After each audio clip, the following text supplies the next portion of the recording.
Hi, welcome back. Certainly glad you could join me today. You ready to do a fantastic little painting with me?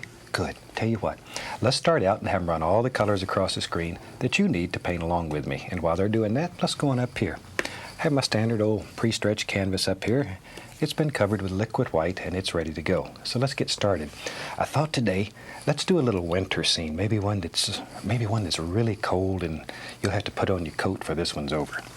So let's start out with a little touch of Prussian blue on the 2-inch brush and just a small amount. I'm gonna reach up here and grab a little of the midnight black too.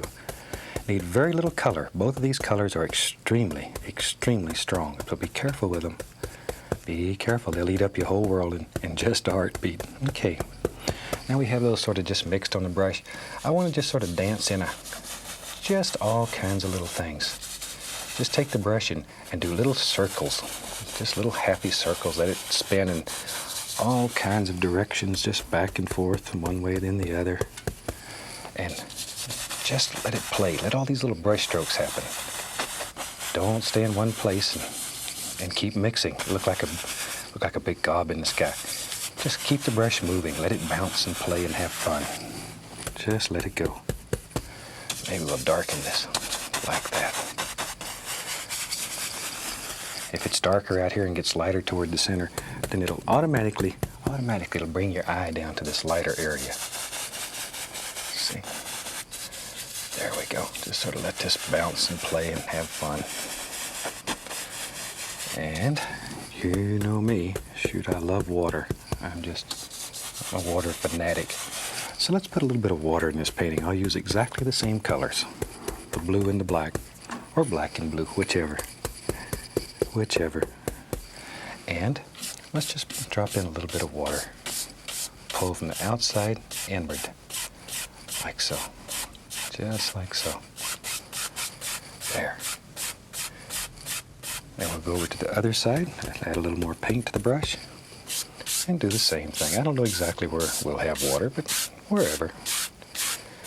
Now I want to leave a little area open here where there's no color, nothing there but the liquid white. And I'll show you why in just a second. There we go. But pull from the outside in. If you start here and pull across, you're going to get great big marks that are very, very difficult to get rid of. Okay, wash the old brush. Here's a screen in the bottom of this can that I scrub the brush against. The screen allows the solid materials to settle to the bottom, and it keeps your thinner relatively clean. Now with a clean dry brush, I'm just going to grab this and go all the way across. And that light area will remain there, and it'll look like a sheen of light coming across your water when we're done. Sort of sneaky, huh?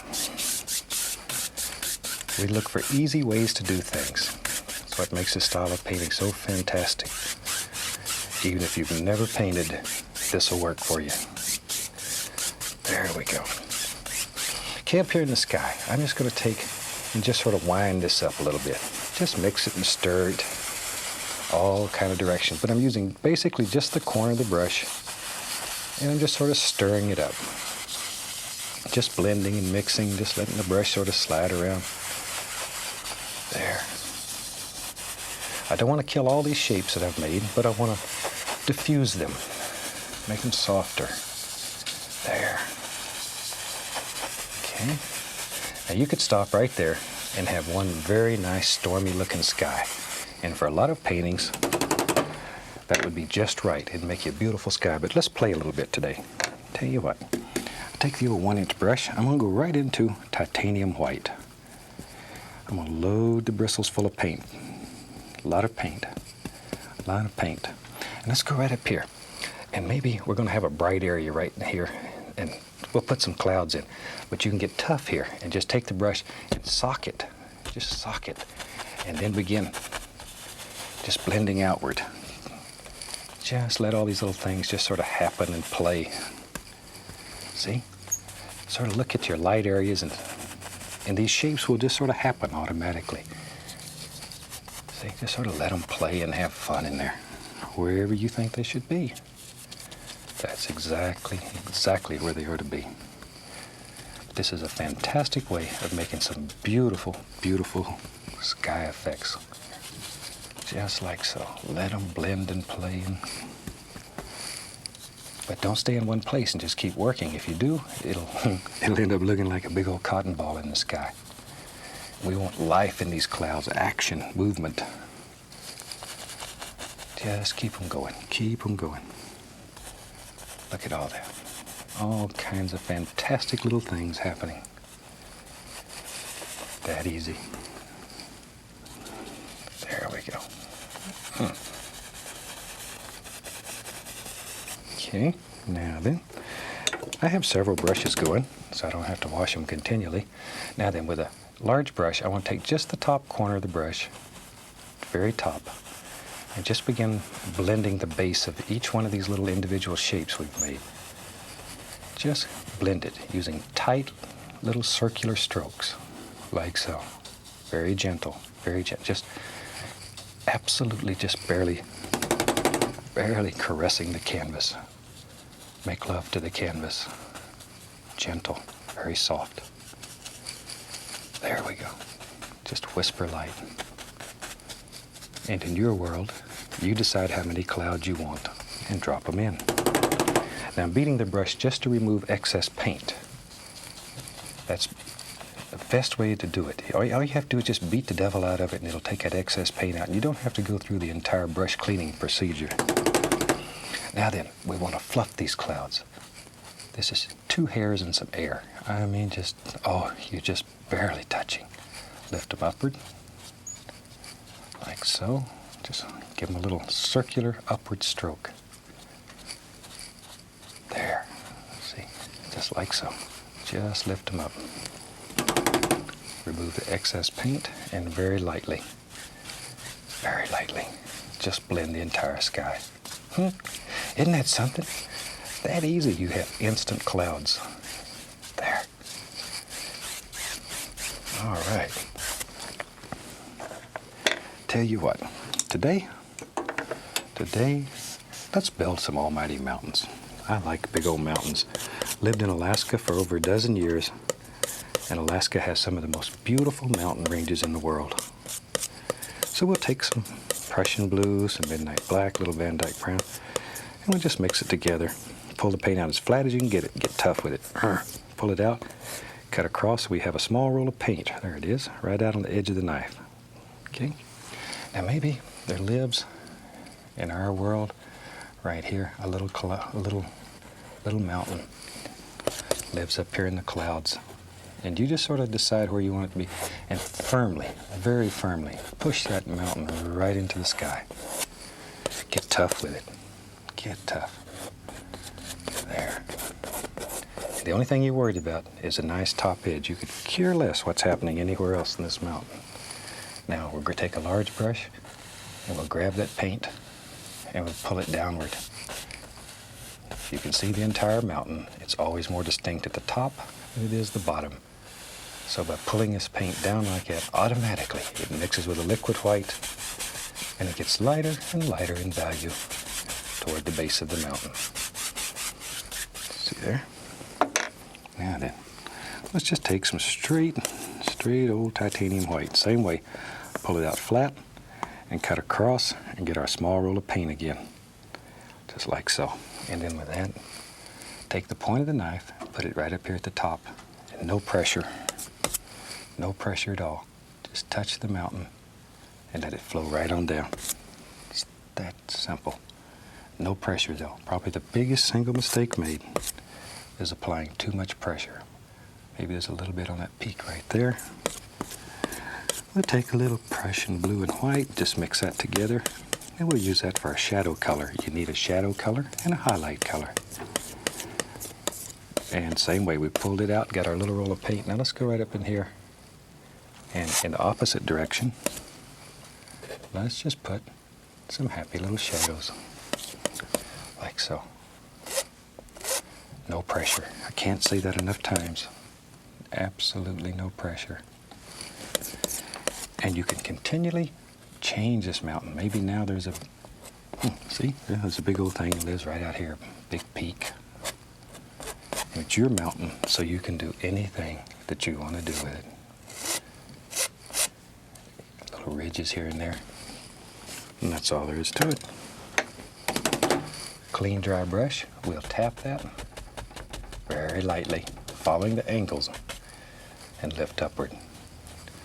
That creates more mist at the base. Over here, same way. Always follow those angles in your mountain. Tell you what, today, let's have some fun. We'll use that same color. That was black and Prussian blue and Van Dyke brown. Pull it out flat and get our little roll of paint again. Always that little roll of paint. And maybe over here today, on this side, we'll put a monster mountain. This will really give you some practice using the knife. And if you can make mountains with this knife, then you can make roads and houses, stones, anything. Some of the earlier series, we painted entire paintings using nothing but the knife. And mountains will teach you how to make friends with it. And that's what you need. You have to make friends with the equipment. There. Once again, all you're worried about is that nice top shape. Take our large brush, grab this paint, and pull it. Just pull it. It'll move. Because the liquid white's on there, it'll move and it'll mix. If you were trying to do this on a dry canvas, you'd be upset with me. And I don't want you to be upset. I want this to work for you. Because it's a tremendous amount of pleasure in creating a painting that you see in your mind and with your own hands that you put on canvas. It's very, very satisfying. Psychologists would probably tell us it fills some inner need. I don't know about that. It's just fun and enjoyable. Okay, we'll go back to our white, just plain old titanium white. And let's put some highlights right on this mountain. Follow those angles.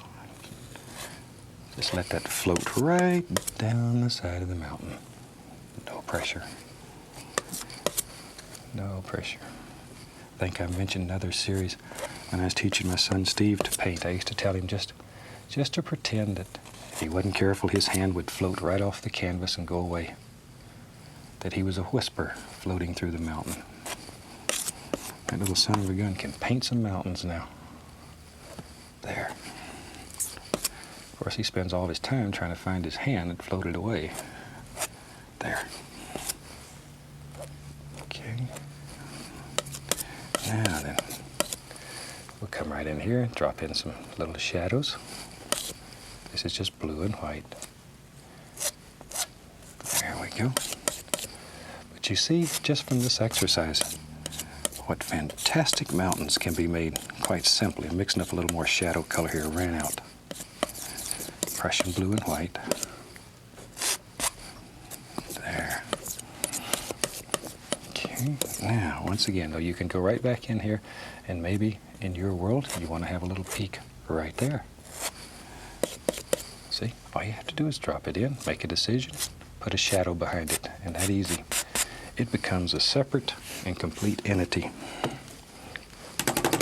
Our clean, dry brush. Oh, shoot, got ahead of myself.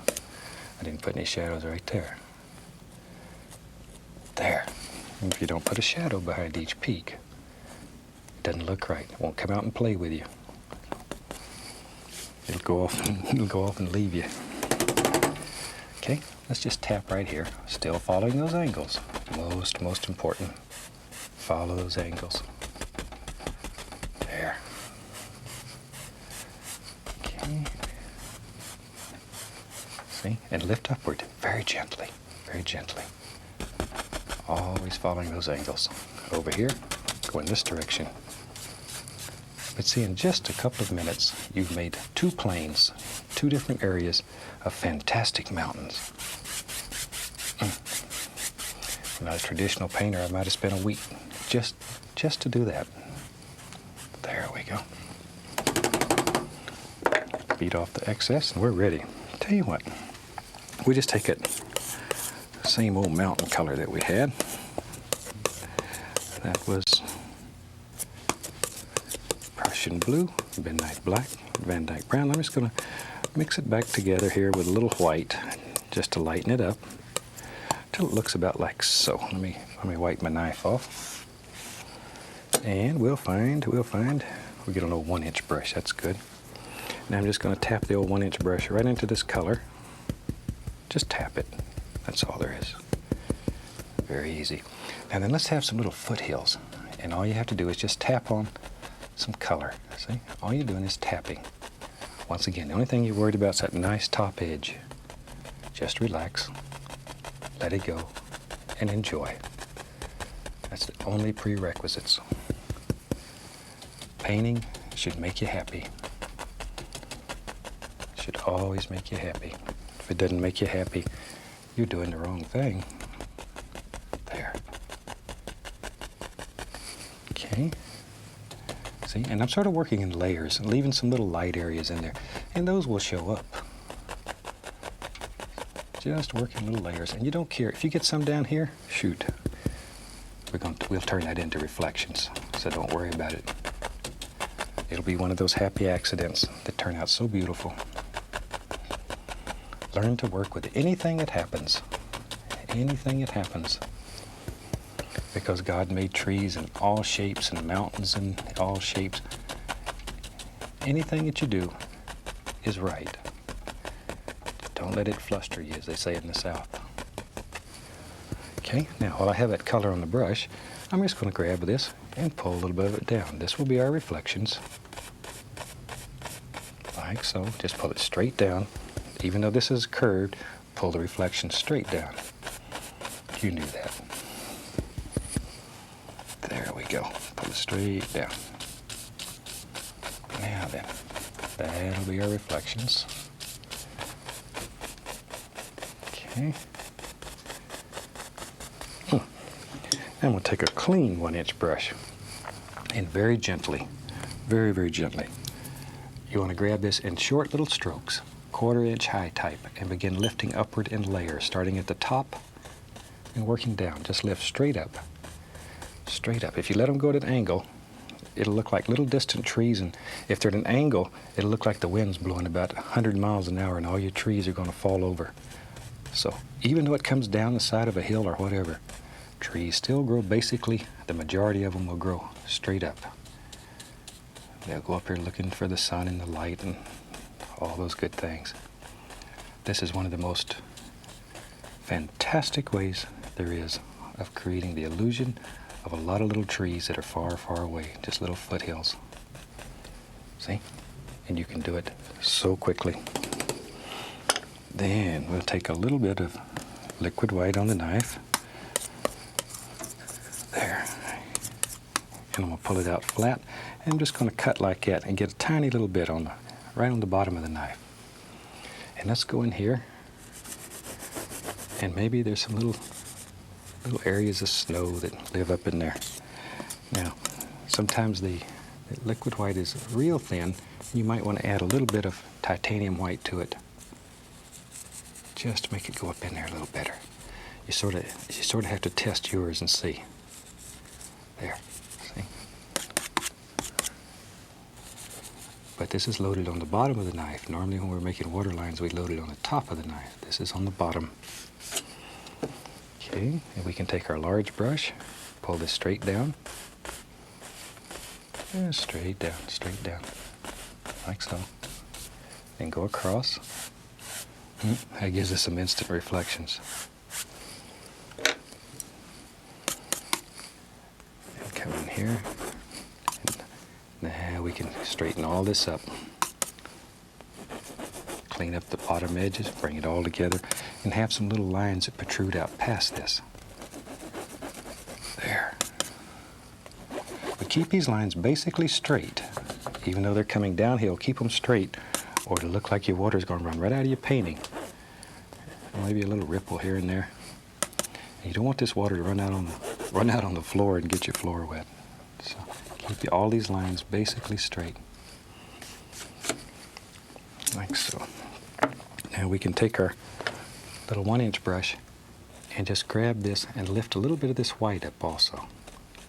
And that'll set it in there, bring everything together. It looks like little snowy areas laying in between the trees. There. Whew. Told you this was going to be a cold one. Now then, over here on the other side, tell you what, let's do. Clean off the space here. Put that up there and save it for later. Let's take a big gob of black and blue, put some brown in there. Mix up a pile of paint. Let me clean off my knife. And let's use the old fan brush today. Take the fan brush and go right into that pile of paint. Load both sides full of paint, a lot of paint. Tremendous amount of color on the brush. Now then, maybe there's some big evergreens that live right there. Start off by just touching to give you a center line as sort of a guide. Then use the corner of the brush. And as you work down the tree, apply more and more pressure. I'm still using the same corner, but as you work down, just apply more pressure. Them little son of a guns live right there in your brush. All you got to do is scare them out. Just start at the top and work down. Down like so. There we go. And you put as many or as few trees in your world as you want. Just sort of look at it and make a decision. And sometimes you can put layers of trees. By that I mean maybe there's some trees that are far away. Say if you wanted to have some trees that were farther away, maybe right here, for example. There we go. Now you want to make them smaller and a little bit lighter in color to show distance. There's one. Let's give him a friend. Everybody has to have a friend.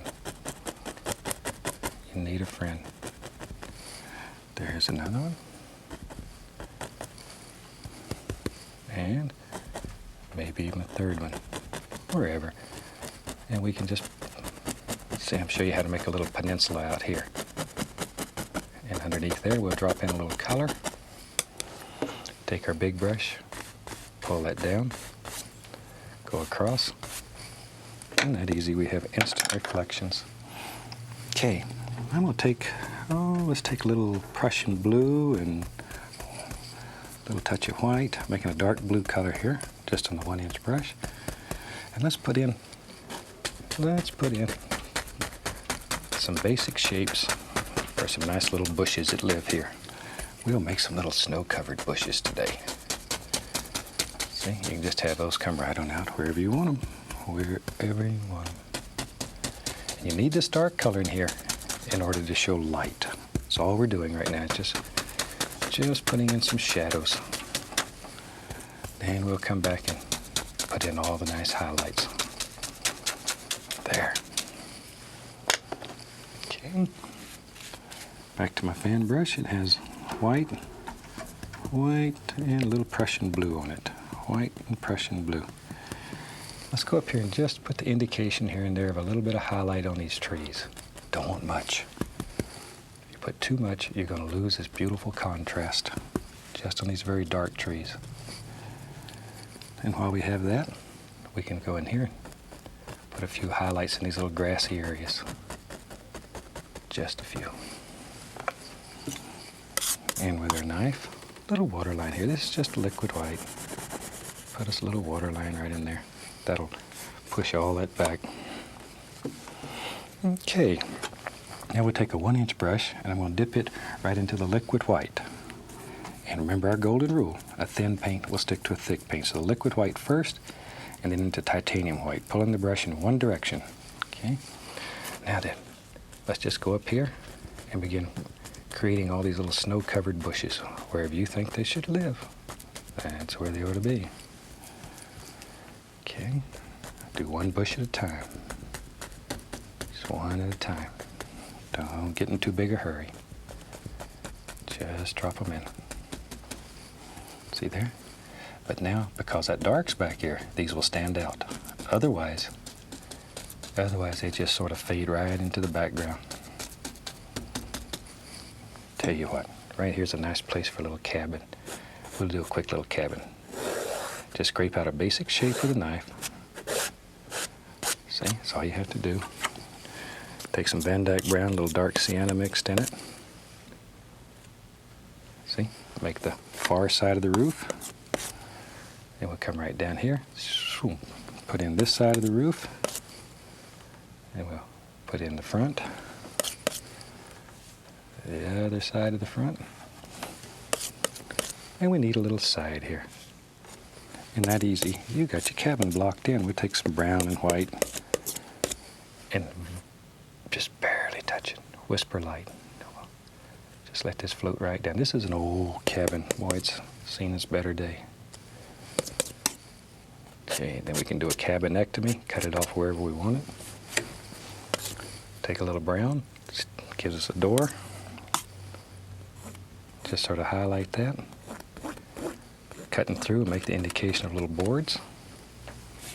This old cabin's been deserted out here by the trapper for many years. But maybe there's still a little path here. Comes right out like this. See? Just a little touch of white. And back to our liquid white and titanium white.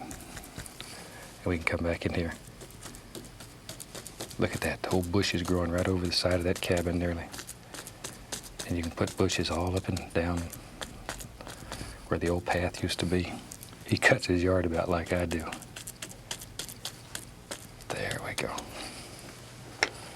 And you can take the knife and just scrape in a little stick and a twig here. And with that, I think we've got a pretty good winter scene. Try this. You'll like it. And from all of us here, I'd like to wish you happy painting. God bless, and I'll see you next time.